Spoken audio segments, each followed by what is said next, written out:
જય શ્રી કૃષ્ણ. તો આજે આપણે બનાવીશું ઘેવર. તો રક્ષાબંધન આવી રહી છે તો રક્ષાબંધન સ્પેશિયલ ઘેવર બનાવીશું. પણ ઘેવર આપણે પહેલી વાર બનાવી રહ્યા છીએ.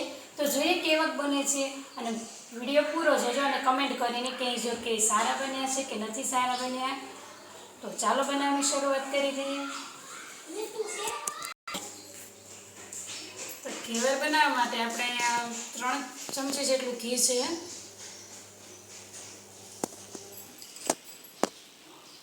અને તેની સાથે આપણે એક બરફનો ટુકડો લઈશું અને મિક્સ કરીશું.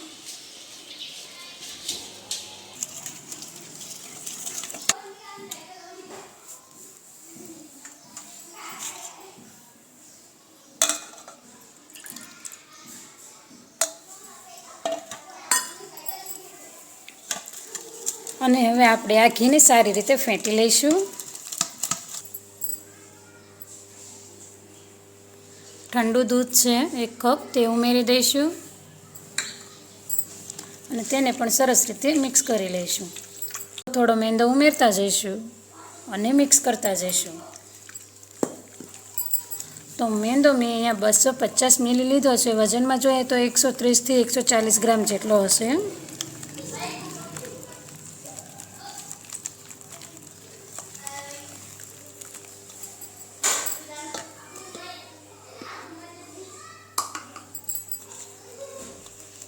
અને બધા જ મેંદાને આપણે સરસ રીતે મિક્સ કરતા જઈશું અને થોડું થોડું ઠંડુ પાણી ઉમેરતા જઈશું.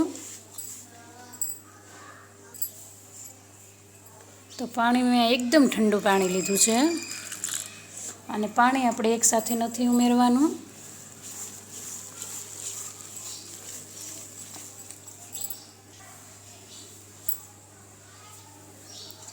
એક ચમચી ઘઉંનો લોટ, જે નોર્મલ રોટલીનો લોટ આવે ને તે, અને 1 ચમચી ચણાનો લોટ.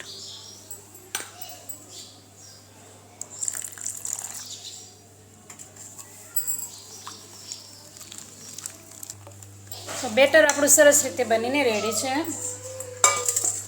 તો આ બેટરને આપણે ગાળી લઈશું જેથી કરીને કોઈ ગાંઠા વગેરે હોય તે નીકળી જાય. વિડીયો થોડો પણ પસંદ આવે તો લાઈક, શેર અને સબસ્ક્રાઈબ કરવાનું ભૂલતા નહીં.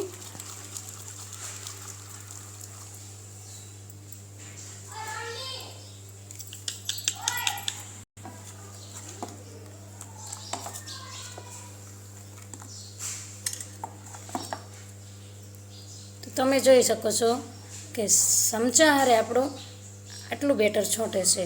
તો આપણે આવી જ રીતના બેટર બનાવવાનું છે.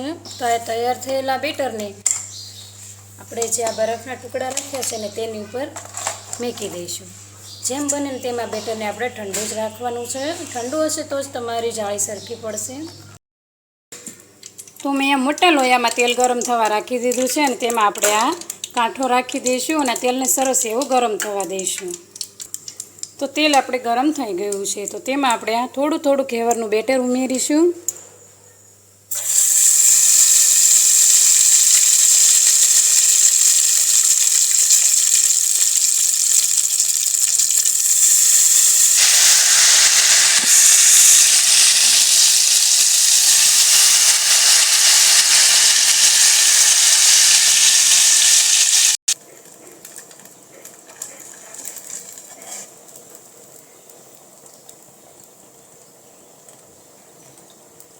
તો આપણે બધા જ ઘેવર બની ગયા છે. તપેલી લઈશું અને તપેલીમાં આપણે 1 વાટકો ખાંડ ઉમેરી દઈશું અને ખાંડ ઉમેરીને તેટલું પાણી નાખશું અને સરસ મજાની આપણે ચાયણી બનાવી લેવાની છે. તો ચાયણી આપણી બની ગઈ છે. તો ગેસ હવે બંધ કરી દઈશું. આપણે સરસ મજાના ઘેવર બનીને રેડી છે અને આપણે પહેલી જ વાર બનાવ્યા છે ને પહેલી વારમાં આટલા સરસ બને તે સારું જ કહેવાય. અને આપણે આ ખાંડની ચાયણી રેડી છે ને તેમાં આપણે આ 1 ઘેવર મૂકી દઈશું.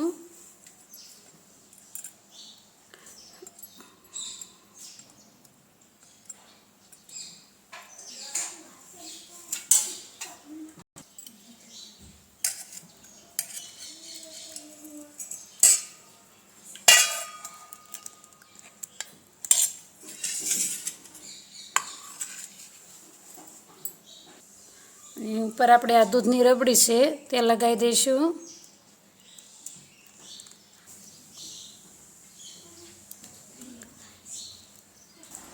અને ઉપર આપણે થોડું કાજુ બદામ લગાવી દઈશું.